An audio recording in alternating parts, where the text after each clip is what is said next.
Madame Lagarde, why did we not see this coming? You came here at the World Economic Forum in 2013. You did the plenary opening speech, and you talked about inequality. And actually, at the time, it didn't get much traction. Well, I hope people will listen now. You're quite right, actually, because not only did it not get much traction, and at the time we were producing research focusing particularly on the excessive inequality and the relationship to sustainable growth. And our point was that if there is excessive inequality, then it is counterproductive for the sustainable growth that the G20 members and many people aspired to, that's a little, parenthesis. If we want larger share of the pie for all, we just need a larger pie altogether. And for that pie to be sustainable, we were demonstrating, I think rightly so, that excessive inequalities were putting a brake on that sustainable growth. Now, why did people not listen? I don't know. But certainly I got strong backlash from economists in particular, saying that it was not really of their business to worry about these things, including in my own institutions, which has now been very much converted to the importance of inequality and studying it and providing policies in response to that. But I would say that we now probably, and I hope, have a very, very opportune time to put in place the policies that we know will help. And I would completely agree with Larry that there is no silver bullet response to that. But there is clearly a sense, in my view, and Minister, you just indicated that when you have a real crisis, or when you have very strong signals, as we have received from the voters, from people who say no, it's really time to say, what policies do we have in place? What more can we do? What kind of measures do we take to reduce inequalities? What kind of safety net do we have for people?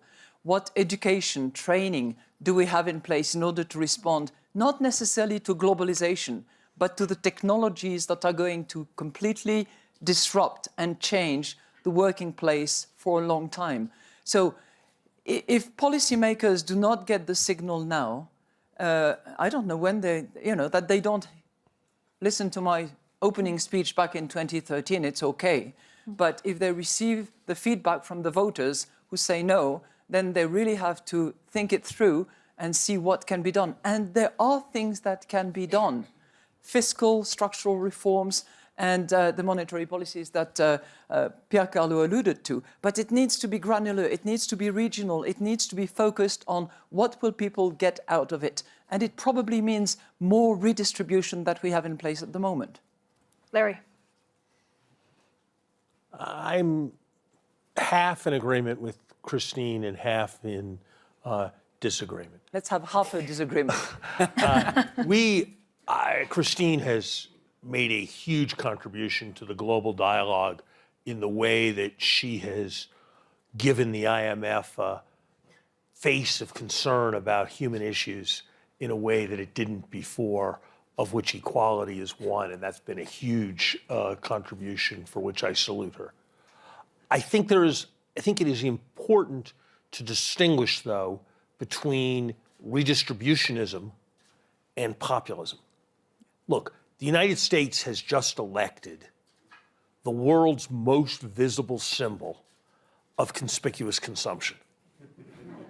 That is a bizarre manifestation of a concern about inequality. And I think you have to think about that in analyzing what it is.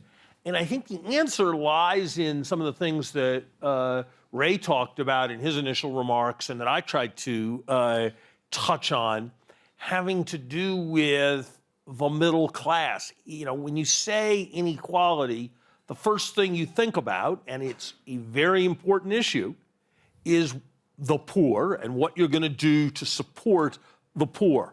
But a lot of the people who voted against Brexit and a lot of the people who voted for Donald Trump think too much is being done to help the poor, not that too little is being done to help the poor.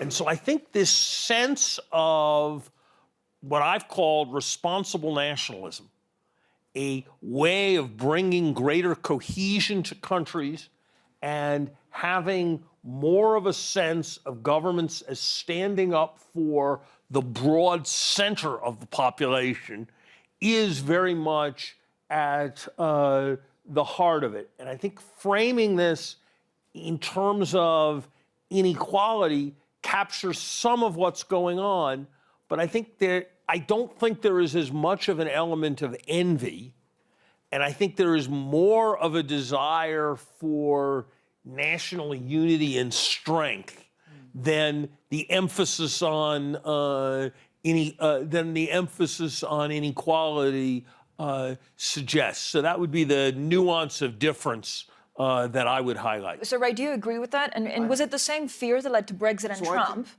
And was it actually just taking control back?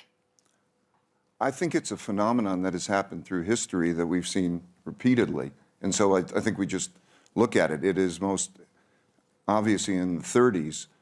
So it is, as Larry's saying, partially it's a matter of the differences in income. But partially it's a fed-upness with, like, they're not on good control.